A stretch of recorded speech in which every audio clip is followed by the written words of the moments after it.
Bonjour, je suis Emmanuel, cofondateur de PrépaMaker. Je suis agrégé de physique-chimie et aujourd'hui je te propose une petite correction d'une annale de Paris-Saclay, l'UE, l'unité d'enseignement physique de physique.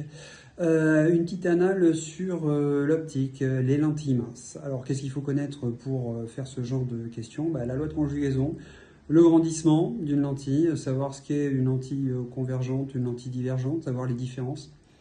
Eh bien, c'est ce que tu dois savoir pour faire cette annale que nous allons faire ensemble tout de suite.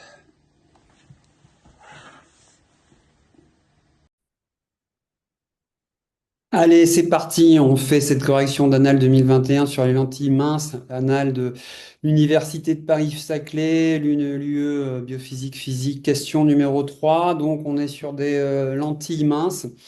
Donc, on a une lentille mince qui, d'un objet AB, forme une image A'B' virtuelle. Donc, A'B' est virtuelle. Bon, tu sais que dans la vie, il y a deux types de lentilles. Pour nous, c'est vrai qu'au lycée, on va pas se mentir, tu as vu principalement les lentilles convergentes. Je te rappelle un petit peu les lentilles convergentes. Donc, tu sais qu'une lentille convergente, c'est quelque chose comme ça. Ici, tu as l'axe optique. Là, tu as l'axe optique. Ici, tu as la lentille convergente avec les deux petites flèches qui vont vers l'extérieur. Ici, tu as le centre optique.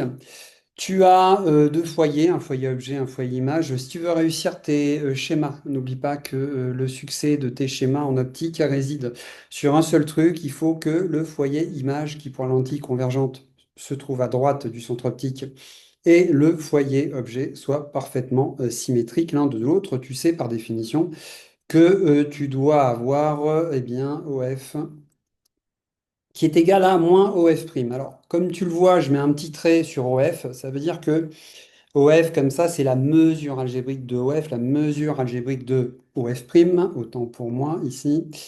T'enlèves ça. Et donc, pour pouvoir parler de mesure algébrique, tu as besoin d'orienter l'espace. Et en particulier, tu vas orienter de la gauche vers la droite dans le sens longitudinal. Et tu vas orienter positivement de bas en haut dans le sens transversal. Voilà, donc ça ici, c'est une lentille convergente. Tout ce qui est là, donc à gauche de la lentille, c'est l'espace objet réel. Tout ce que tu as à droite de la lentille, c'est l'espace objet virtuel. Et c'est évidemment le contraire pour les images. Ici, c'est l'espace image virtuelle. Et là, tu as l'espace image réelle.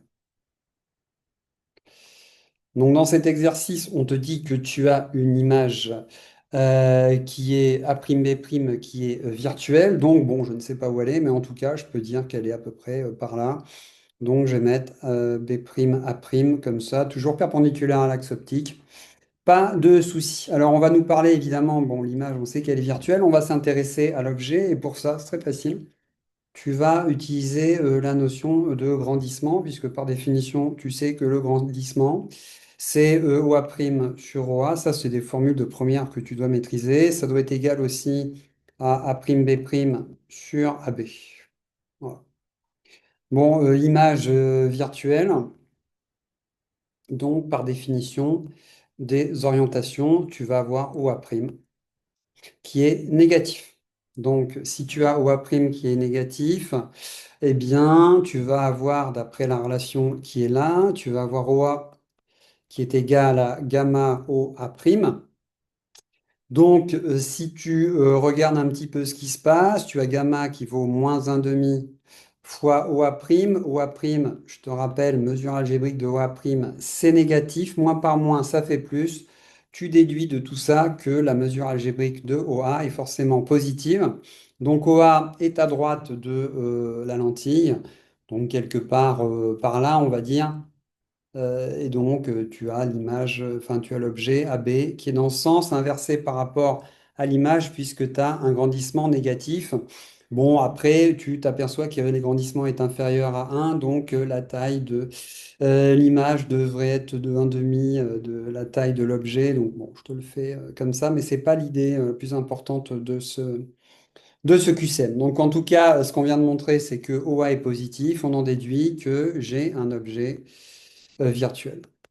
Donc la bonne réponse ici, ben, c'est objet virtuel. Donc oui pour la 6, mais non pour la 7. Ensuite, cette lentille, est-ce qu'elle est convergente ou est-ce qu'elle est divergente? Ben là, on va utiliser la loi de conjugaison. Là, tu dois savoir que la distance focale, qu'on appelle f', qui est égale à OF', elle est positive pour une lentille convergente, ok, et elle est f' est négative pour une lentille divergente. Donc une lentille divergente. Je te fais un petit schéma de la lentille divergente parce qu'il y a inversion des foyers. Hein, donc toujours un axe optique.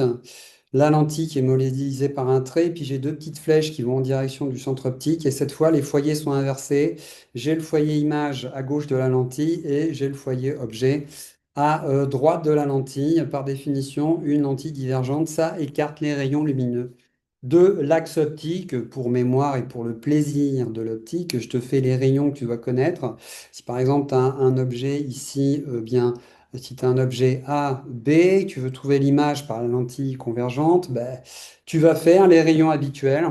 Donc, tu vas avoir le premier rayon le plus simple qui passe par le centre optique. Ensuite, tu sais aussi que tu as un rayon qui, parallèle à l'axe optique, va émerger en direction du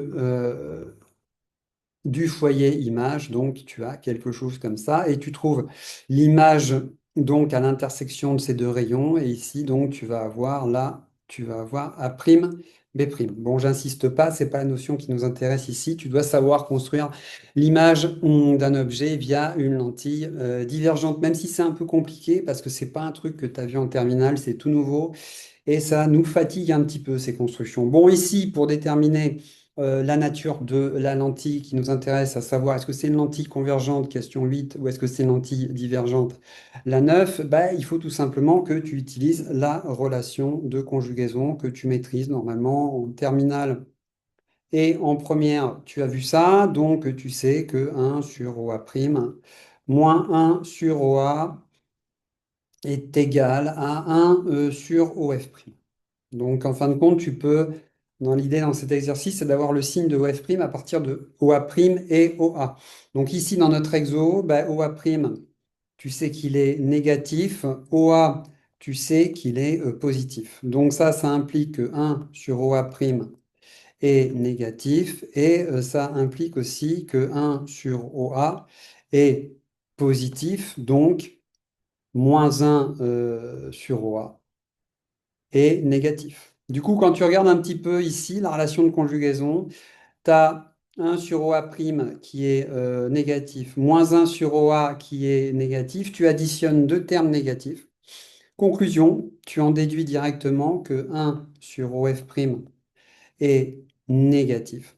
Donc, OF' négatif, on a affaire à une lentille divergente. Donc voilà pour ce QCM, eh bien, comme je te l'ai montré ici, tu as donc une lentille divergente, donc ici c'est un grand non, et là c'est un grand oui. Voilà.